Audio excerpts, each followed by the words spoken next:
అండి. నేను ఆంధ్ర వంటల్లోనే రారాజైన గుత్తొంకాయ కూర చేశాను.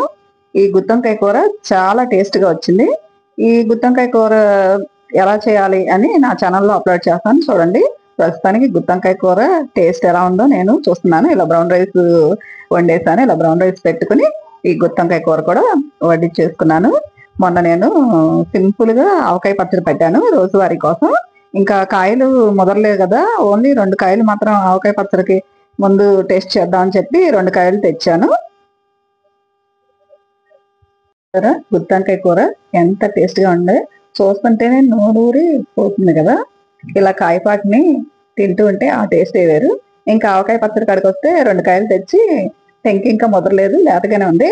నేను నా ఛానెల్‌లో పెట్టాను. కానీ ఏంటోనండి ఎవ్వరు చూడలేదు. కనీసం లైక్స్ కూడా కొట్టలేదు. పర్లేదులెండి. అయినా ఈ ఆవకాయ పచ్చడి సూపర్ టేస్ట్‌గా ఉందండి. నేను కొద్దిగా దీంట్లో నెయ్యి దట్టించి తింటుంటే ఉందండి. అసలు ఎందుకులెండి. తింటుంటే సూపర్‌గా ఉంది ఆవకాయ పచ్చడి కూడా.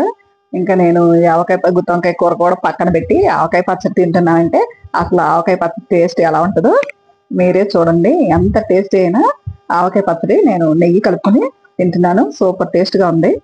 ఆ తర్వాత ఇంకా ఈ ఆవకాయ 2 బద్దలేసుకొని ఈ పచ్చడంతా తినేసి ఇప్పుడు గుత్తొంకాయ పట్టు పడదామని ట్రై చేస్తున్నాను. చూసారా? ఈ గుత్తొంకాయ కూర కూడా చాలా టేస్ట్‌గా కుదిరిందండి. ఈ గుత్తొంకాయ కూర తింటూ ఉంటే నోట్లో చెప్తుంటేనే నోట్లో నీళ్లు ఊరిపోతున్నాయి. అంత టేస్ట్‌గా ఉందండి ఈ గుత్తొంకాయ కూర. ఇలా మనం గుత్తొంకాయ కూర చేసుకొని ఇలా తింటూ ఉంటే సూపర్ టేస్ట్‌గా ఉంది. అలాగే చాలా సూపర్‌గా ఉంది. నేను నా ఛానెల్‌లో అప్‌లోడ్ చేస్తాను. ఈ గుత్తొంకాయ కూర ఇంట్రెస్ట్ ఉన్నవాళ్ళు చూడొచ్చు. సూపర్ టేస్టీ అయిన గుత్తొంకాయ కూర అన్ని మసాలాలతో దట్టించి సూపర్‌గా వండాను.